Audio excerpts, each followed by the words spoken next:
जब सब कुछ होना पहले से तय है तो ईश्वर मिलाता क्यों है, और मिलाने के बाद फिर रिश्ते तोड़ता क्यों है। ब्रेकअप हो जाता है, पैसे आते हैं, भाग्य चमकता है, फिर वो पैसे छिन जाते हैं, किसी और के पास चल जाते हैं, या फिर कहीं के लोग हमसे वो चीज़ें ले लेते हैं, या फिर कहीं कि हमारे लाइफ में जब बैड टाइम आता है तो हम अकेले रह जाते हैं, और कहीं कि जब अच्छा टाइम आता है तो चारों तरफ फिर से हमारा प्रारब्ध भाग्य वो हमेशा चलता रहता है। फिर से आके लोग खड़े हो जाते हैं और फिर हमारा या तो मिसयूज करते हैं, कोई साथ देता है, कोई पैसों को यूज में लेता है। ये सारी चीज़ें XYZ कैसे चलने लग जाती है। देखिए, आज आपके लाइफ में जो कुछ भी हो रहा है वो सब कुछ ऑलमोस्ट पहले से तय है। आपके पास कुंडली है तो आप उसको देख सकते हैं, आपके पास कोई अच्छा पाम रीडर है तो आप उसको चेक करवा सकते हैं।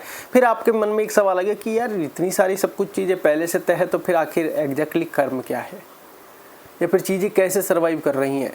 देखिए, इस संसार में जब कहते हैं कि हमारे शरीर का निर्माण हुआ, ये थोड़ी डीप बातें हैं तो बड़ी गहराई से समझना, कि जब हमारा जन्म हुआ, या फिर कहें कि हमारे जो कर्मों से जो जन्म जन्मांतरों के कर्म बनते आ रहे हैं, जो कि हम नहीं जानते एग्जैक्टली कर्म कौन से हैं।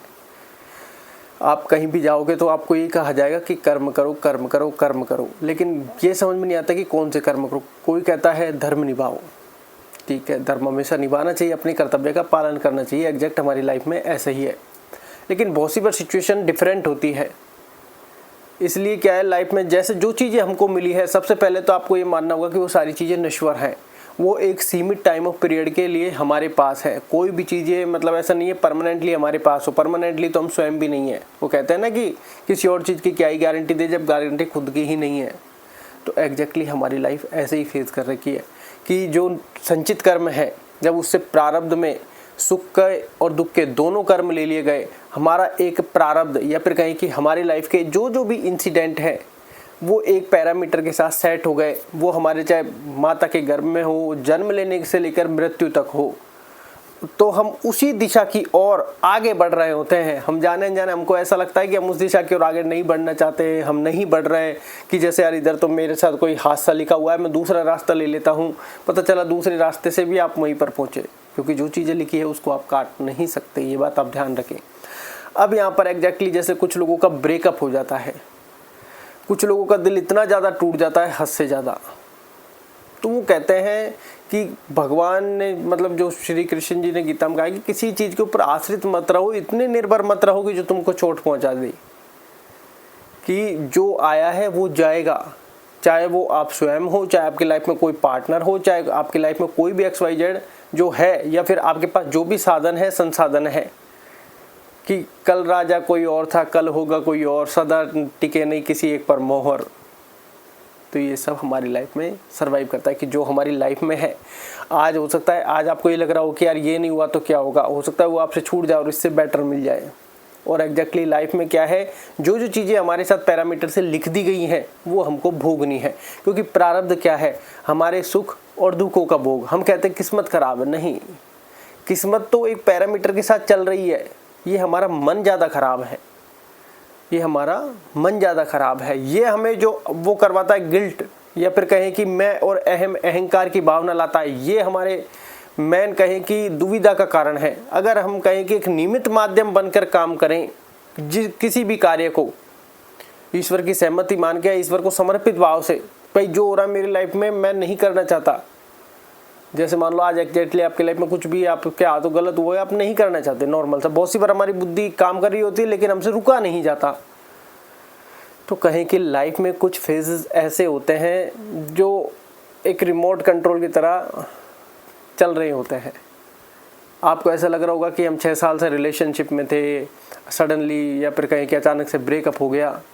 ऐसा क्यों हुआ, यूनिवर्स ने मिलाई ही क्यों जब ब्रेकअप करवाना था। सबसे पहली भावना यही आती है, अब मैं लाइफ में बिल्कुल अकेला हो गया, अब मेरे लिए लाइफ बिल्कुल निराश हो गई है। नहीं, जिसको आपके लाइफ में जितने तय समय के लिए आना है वो उतने तय समय के लिए आएगा। आपको मान लो रिलेशनशिप रहा 6 साल तक, अब आपने सोचा शादी का विचार, लेकिन शादी अगर उससे नहीं लिखी है वो पहले ही आपका ब्रेकअप हो जाएगा। आपने शादी के सपने तो संजो लिए लेकिन शादी नहीं हो पाएगी, ये बात आप ध्यान रखें। और जिससे आपकी शादी तय होनी है वहाँ पर आपकी शादी होके रहेगी। बहुत सी बार कहते कि यार मैं इससे करना चाहता हूँ, इससे नहीं, जिसके साथ आपके लिखी है उसी से आपकी शादी होगी। अगर आप किसी और से करने जाएंगे तो कोई ना कोई आकर आकर टांग अड़जा देगा, या फिर जिससे आपका कुछ कार्मिक अकाउंट जुड़ा हुआ है, जिससे आपका चाहे घंटे 2 घंटे के लिए जुड़ा हो या फिर महीने 2 महीने के लिए, कि आप उसकी फ़ोटोज़ देख रहे हैं, बातें कर रहे हैं, और उसके बाद अचानक से कुछ ऐसा हुआ कि रिश्ता टूट गया, तो ये ऑलमोस्ट प्री डिसाइडेड कि आपको, अगर आप कहें कि अपनी कुंडली दिखाओगे, जिसको भी अगर आप कहोगे कि अपनी कुंडली दिखाओगे, अगर आपके पास है, जिसके पास नहीं है वो कहीं अपना पाम दिखाएगा, कहीं भी हाथों के अस्त्रे का दिखाएगा, तो पहला सवाल ये आता है कि क्या ऑलमोस्ट सारी चीज़ें प्री डिसाइडेड है? तो हम क्या कर रहे हैं? हम निमित्त माध्यम है उन सारी चीज़ों को कंप्लीट करने के लिए, क्योंकि जो हमारा शरीर और हमारा पूरे स्ट्रक्चर का जो निर्माण हुआ है वो भोगने के लिए हुआ है, कि जो जो इसके जीवन में यात्राएं लिख दी गई है वो ये यात्राएं करेगा। उसके बाद होता है बुद्धि का निर्माण, कि नवीन कार्य भी करेगा। उस नवीन कार्य को आप लोगों के प्रति अपनी भावनाएं कह सकते हैं, कि आप इस संसार में आए हैं, कोई व्यक्ति परेशान आपको दिख गया, ईश्वर ने आपको निमित्त माध्यम वहाँ पर बना दिया, तो आपको हमेशा भावनाएं अच्छी रखने की, ये मेरा कर्तव्य है, मेरा धर्म है, मानवता का धर्म है। ऐसा नहीं है कि आप ईर्ष्या के प्रति अपना हाथ बींच कर बैठ गए, नहीं मुझे तो जाना ही नहीं है, या फिर गए तो बेमन से गए। नहीं, जब आपको निमित्त माध्यम बना दिया गया है तो वहाँ पूरे मन से जाने का प्रयास करें, क्योंकि ईश्वर ने आपको निमित्त माध्यम बनाया। क्योंकि इस संसार में हर व्यक्ति का निमित्त माध्यम जुड़ा हुआ है, क्योंकि प्रारब्ध उसी से सर्कुलेट कर रहा है। आज आपको जो फैमिली मिली है, माता पिता मिले हैं, भाई मिले हैं, बहन मिले हैं, या फिर XYZ जो मित्र मिले हैं, या रिश्तेदार मिले हैं, पड़ोसी मिले हैं, ये सब तुम्हारे प्रारब्ध हैं। बिना प्रारब्ध के कोई तुम्हारी लाइफ में नहीं आएगा। और जिसके साथ तुम्हारा अकाउंट जुड़ा हुआ है और जिसके साथ टूटना लिखा हुआ है, तय समय पर आएंगे और तय समय पर टूट जाएंगे।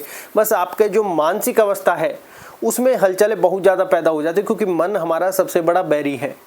वो कहते हैं मन से बड़ा बैरी ना कोई, पल पल रचता स्वांग नया है। ये पल पल में इतनी सारी चीज़ें क्रिएट करता है, कभी अच्छी कभी बुरी, कभी किसी के प्रति अट्रैक्शन करता है, कभी किसी से गिल्ट फील करवाता है, यार ये हो गया तो क्या होगा, भविष्य की चिंता। देखो सबको होती है, इसमें कोई दोहराए नहीं है, लेकिन कहीं ना कहीं हमें ये भी समझना होगा कि हमारी लाइफ में जो जो होना है वो लिखा हुआ है, उसके अलावा किंचित मात्र अलग नहीं हो सकता।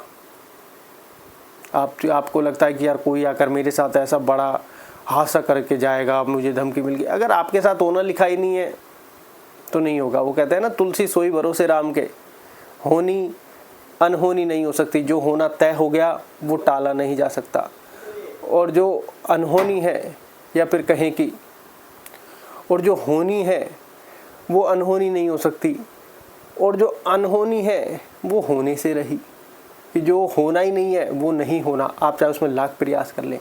अब बहुत सी बार ऐसे में व्यक्ति कहीं के गुमराह हो जाता है, जब व्यक्ति को सफलता नहीं मिलती या फिर वो लाइफ के कठिन फेज में होता है, तो ऐसे में व्यक्ति बड़ी दुविधा में फंस जाता है कि क्या मैं सही डायरेक्शन में हूँ, नहीं हूँ, ब्रेकअप हो गया, यूनिवर्स ने ऐसा क्यों किया, यूनिवर्स को जब ऐसा करना ही था तो मिलाया क्यों? क्योंकि आपका कार्मिक अकाउंट जुड़ा हुआ है, कहीं ना कहीं आपने पहले उसके साथ मिसबिहेव किया होगा। अब हमको लाइफ में बहुत सी बार ऐसा लगता है कि यार जब हमने ऐसा किया ही नहीं होगा, मतलब ऐसा किया भी होगा तो कहीं ना कहीं वो कर्म हमारा जुड़ा होगा, डेफिनेटली हमारा वो कर्म कहीं ना कहीं जुड़ा हुआ होता है, तो वो हमारी लाइफ में उतने समय के लिए आता है, उसके साथ हमारे अच्छे बुरे सब प्रकार की कहीं की चीज़ें जुड़ी होती हैं, और फिर वो अचानक से हमारी लाइफ से चला जाता है, चाहे वो अब बिल्कुल ही परमानेंटली लगा लो या फिर कहीं कि उस समय हमारा उससे ब्रेकअप हो जाता है। तो ये सारी चीज़ें हमारी लाइफ में होना लिखा है। अगर आप उसके प्रति आश्रित नहीं रहेंगे, आप उसके प्रति आश्रित नहीं रहेंगे तो आपको दुख नहीं होगा, तकलीफ नहीं होगी। क्यों? क्योंकि संसार में जो कुछ है वो नश्वर है, मिथ्या है। हालांकि ये सब कहना बड़ा आसान है, लेकिन लगता सब कुछ रियल है, क्योंकि जो चीज़ है उसका खराब होना या फिर उसका जाना भी तय है, अपने सीमित। क्योंकि यहाँ पर जो व्यक्ति आया है संसार में, वो आने के समय हमेशा अकेला रहता है, उसके बाद भावनाएं जुड़ती हैं। वो कहते हैं ना, जाने वाला चला गया, पीछे वाले परेशान हो रहे, क्यों? क्योंकि उनसे उनकी भावनाएं जुड़ रही, किसी के साथ अच्छी, किसी के साथ बुरी। तो एग्जैक्टली ऐसे ही हमारी लाइफ में अगर हमारा मन स्ट्रांग होगा तो ये सारी चीज़ें झेलने में आसानी होगी। हम कभी ये नहीं कहेंगे कि अब मेरा मरने का मन कर रहा है, अब मेरा इस चीज़ का मन कर रहा है, मेरे इस चीज़ का मन कर रहा है, मेरी लाइफ में अंधकार छा गया है, कि अब लाइफ मेरी बिल्कुल निरस हो गई है। ऐसा नहीं है। आपकी लाइफ में 2 दिन बाद फिर 4 चांद लग जाएंगे, आपको पता ही नहीं है। हो सकता है जो चीज़ें अभी आपको लग रही हो उससे बेटर मिल जाए, क्योंकि वो कहते हैं जो होता है अच्छे के लिए होता है, लेकिन हमें क्या है, कहें कि हम थोड़ी सी दूरी मात्र भी हम नहीं देख पाते। ये बात आप हमेशा ध्यान रखें, जो होना है वो होके रहेगा। आप उसको न टाल सकते हो न बदल सकते हो। अब इसमें आप कहें कि जो एक कर्म जोड़ सकते हो वो एग्जैक्टली ये हो सकता है कि आप ईश्वर का नाम लेते हुए कर्म करते जाएं, मेडिटेशन ध्यान करते हुए कर्म करते जाएं। क्योंकि मेडिटेशन ध्यान से क्या होगा, क्योंकि जो आज लाइफ में ब्रेकअप हो गया, ये हो गया, उसका सारा इफेक्ट कहाँ आना है, आपके माइंड पर आना है। उसी समय आपकी बॉडी लैंग्वेज डाउन होनी है।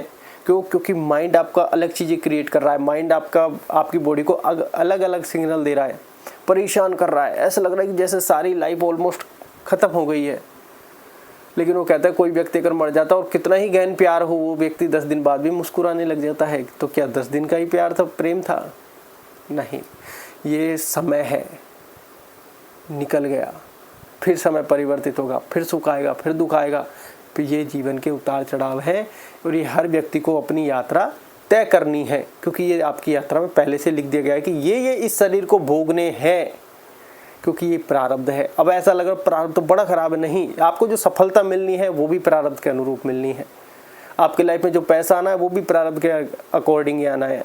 ऐसा नहीं है कि आप ये सोचें कि ये प्रारब्ध यार मेरी किस्मत, नहीं, सबकी चीज़ें, सबके स्ट्रक्चर सेट कर दिए गए हैं। अब आपको ये शरीर मिला है, बढ़ते जाइए आगे। जो चीज़ें आपको बुद्धि दी है फिर भगवान ने, जो चीज़ें आप रोक सकते हो रोकने का प्रयास करो। क्या ये गलत है, अधर्म है, तो आप उसको रोक सकते हैं।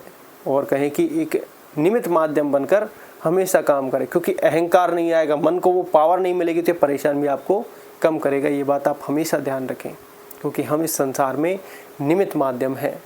जो चीज़ें हमारे साथ हैं वो हमें भोगनी है और इस संसार से जाना है, और सबको जाना है अपने अपने कर्म पूरे करते हुए। धन्यवाद। इसलिए मेडिटेशन, नाम जाप, इनका आप ज़रूर सहारा लेने की कृपा कोशिश करें, क्योंकि दोनों चीज़ें क्या है, मेडिटेशन ध्यान से हम ईश्वर का स्मरण भी कर रहे हैं पूर्ण श्रद्धा के हिसाब से, मन को बिल्कुल शांत करके, और मन को भी एक ऐसी शक्ति प्रदान कर रहे हैं जो पॉजिटिव वे में है। और दूसरा, ईश्वर का नाम जप कर रहे हैं, भक्ति भाव रख रहे हैं कि कर्म करते हुए भी ईश्वर का स्मरण कर रहे हैं। तो ये हमारे लिए एक नया कर्म बन जाता है। ये बात आप ध्यान रखें। धन्यवाद।